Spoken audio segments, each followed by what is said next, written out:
The body was discovered at 6:43 on a Tuesday morning by a jogger who thought she'd found a sleeping homeless man in Riverside Park. She hadn't. Victor Chun, 34 years old, tech entrepreneur, found on a bench overlooking the Chicago River, dressed in an expensive suit, looking almost peaceful except for one detail. He'd been dead for at least 8 hours. No visible wounds, no signs of struggle. Just a man who looked like he'd sat down to watch the sunrise and never woke up. Detective Iris Vaughn arrived as the morning fog lifted off the water, turning the city into something soft and deceptive. The medical examiner crouched beside the body, his face grim. Potassium chloride injection. Massive dose. Would have caused cardiac arrest within minutes. Death would have looked natural if we weren't looking for it. Iris studied Victor's face. Even in death, he looked expensive, tailored suit, Swiss watch, manicured nails. Who reports a healthy 34-year-old millionaire missing? His assistant called it in at midnight when he didn't show up for a board meeting. Said it wasn't like him. This detail matters later. Remember it. Iris pulled out her phone and started building the list. When someone successful dies suddenly, you don't look for strangers. You look at the circle. The people close enough to know. Their routines, close enough to betray them. By noon, she had 6 names. 6 people in Victor Chun's inner circle. 6 people with access, opportunity, and secrets. Most detectives think finding suspects is the hard part. But what if the real killer isn't even on your list? Suspect 1, Rachel Chun, the ex-wife. Divorced 6 months ago after a 3-year marriage. That ended badly. Very badly. Victor had hired a ruthless lawyer who'd picked apart Rachel's credibility, painted her as unstable, gold-digging, manipulative. She'd walked away with almost nothing. Iris found Rachel in a small apartment in Lincoln Park, a far cry from the penthouse she'd once shared with Victor. I hated him, Rachel said immediately, not bothering with grief theater. He made sure I knew that the divorce was my punishment for daring to ask for a fair settlement, fair being half of what he built during our marriage. Illinois is a no-fault state, detective. I was entitled. He made it his mission to prove I wasn't. Rachel had been at her sister's house in Milwaukee the night Victor died. The sister confirmed it. But sisters lie. Did you want him dead? Rachel's smile was cold. Every day for 6 months. But wanting and doing are different things. Motive, revenge, and potential inheritance if Victor hadn't updated his will, which he hadn't. Most people assume it's the ex-wife, but hold that thought. Suspect 2, Marcus Wu, the business partner, Victor's co-founder at Vision Tech, the AI startup that had just been valued at $200 million. They'd built it together from a garage 5 years ago, equal partners, equal shares. Until Victor tried to force Marcus out. Iris met Marcus at the Vision Tech offices, all glass and ambition, and barely concealed hostility. Victor wanted to sell the company, Marcus said, pacing behind his desk. We had a clause in our partnership agreement, unanimous decision required for sale. He couldn't sell without my signature, so he tried to buy you out, tried to steal my shares through legal loopholes, claimed I'd violated non-compete clauses. It was garbage, but it would have tied me up in court for years. Marcus stopped pacing, looked directly at Iris. If Victor died, his shares go to his estate. His estate has no vote in company decisions. I'd have full control. Where were you Monday night? Working here until 11. Then home. Alone. No alibi. Clear financial motive. 200 million reasons to kill. Suspect 3, Denise Hartley. The assistant 20-8. Efficient professional. Had worked for Victor for 3 years, managing every detail of his chaotic life.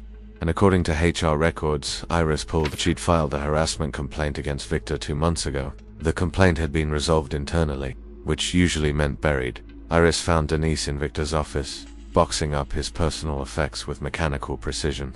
He was inappropriate, Denise said flatly. Comments about my appearance. Texts late at night asking me to come to his apartment. I reported it. The board gave him a warning. He gave me a raise and told me to be grateful I still had a job. That's motive. That's Tuesday. Denise set down a framed photo of Victor shaking hands with a mayor. I stayed because I needed the job. I left every day feeling smaller. No, I didn't kill him, detective. I just waited for karma to do it for me.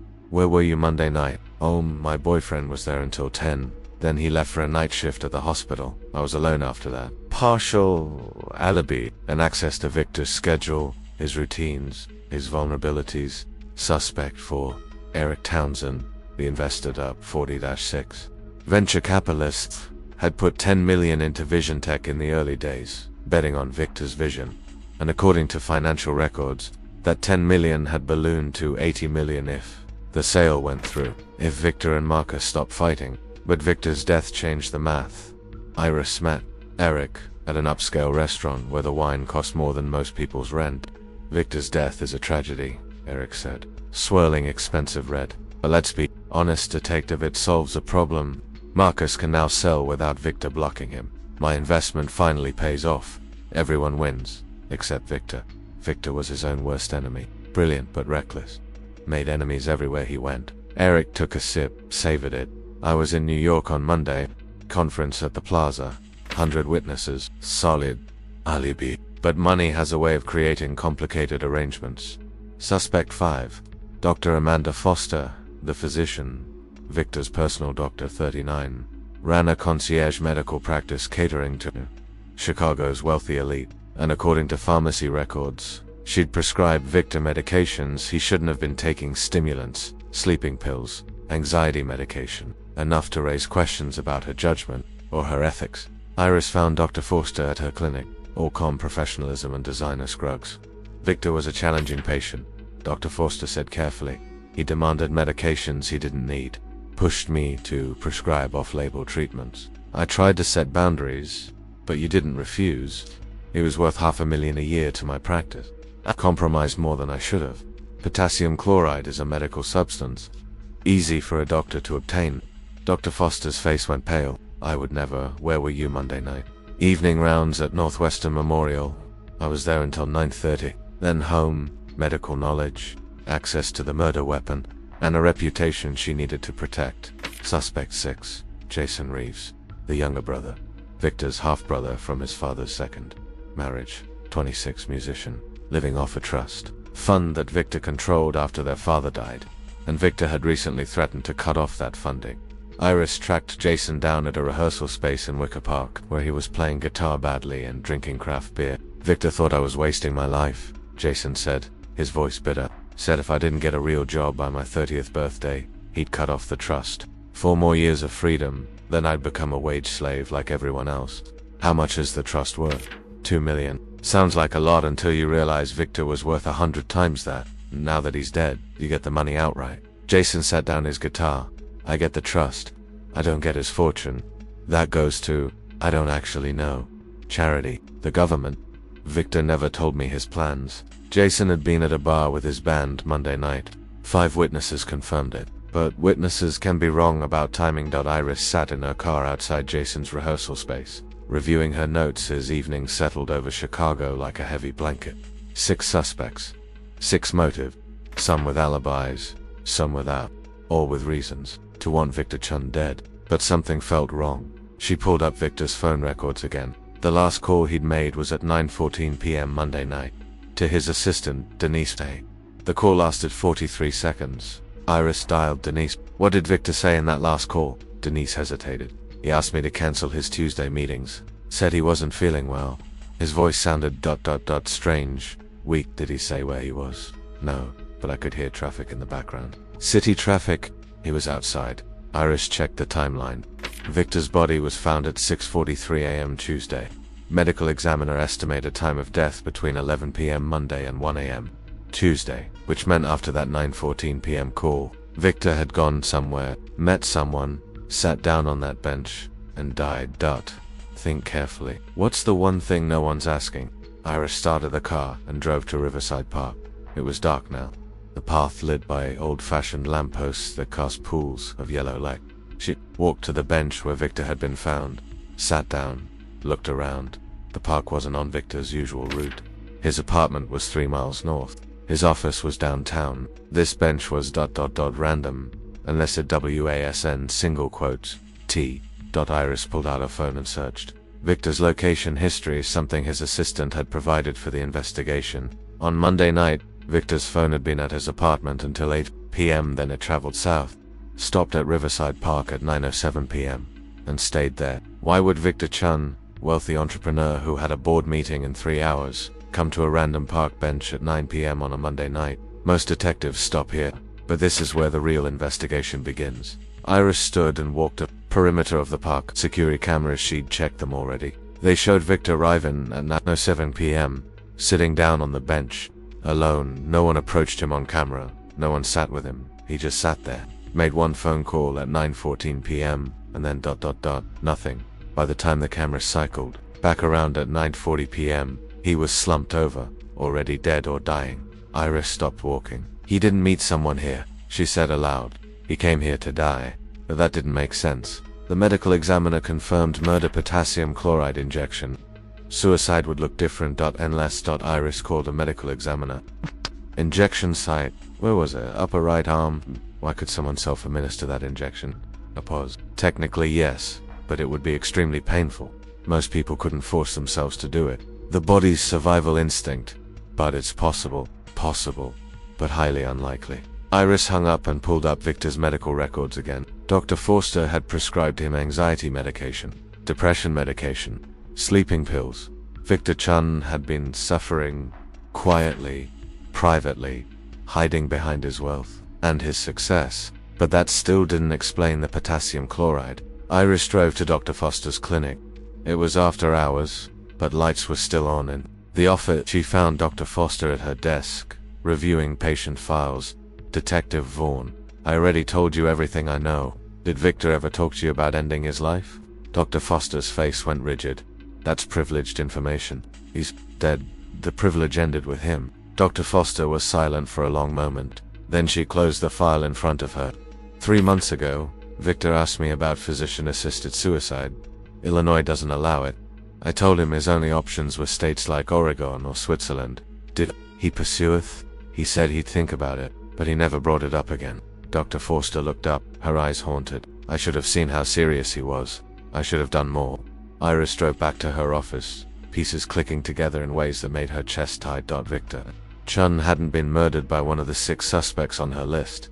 He'd been murdered by someone who'd never appeared on her radar, someone who'd helped him die. Iris pulled hospital records, pharmacy logs, medical licensing databases. It took 18 hours, but she found him. Dr. Nathan Cross, 41, former anesthesiologist who'd had his license suspended 2 years ago for ethical violations related to patient medication management. And according to Victor's bank records, Victor had paid Dr. Kraus $50,000 3 weeks before his death. Iris found Dr. Kraus at a shared office space in River North, working as a medical consultant. He looked tired, defeated, like a man who'd already lost everything and was just waiting for the final bill.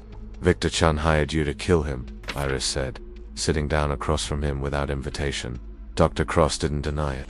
He was in pain. Not physical pain, though. His doctor had him on enough medication to numb a horse. Emotional pain. Psychological pain. He'd built this empire, achieved everything society says should make you happy, and he felt ... nothing. Worse than nothing. Empty. So he asked you to help him end it. He begged me. Said he'd tried therapy, medication, everything.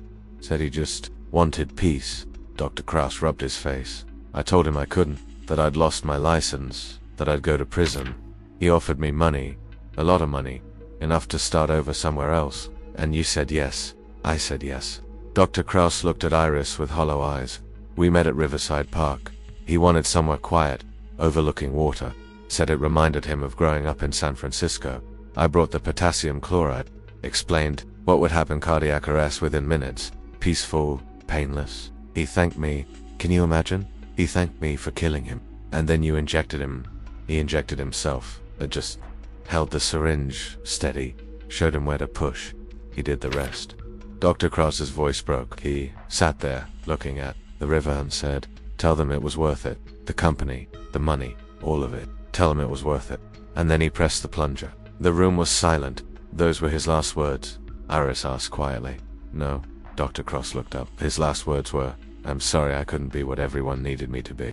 Dr. Nathan Cross was arrested for assisted suicide and illegal practice of medicine.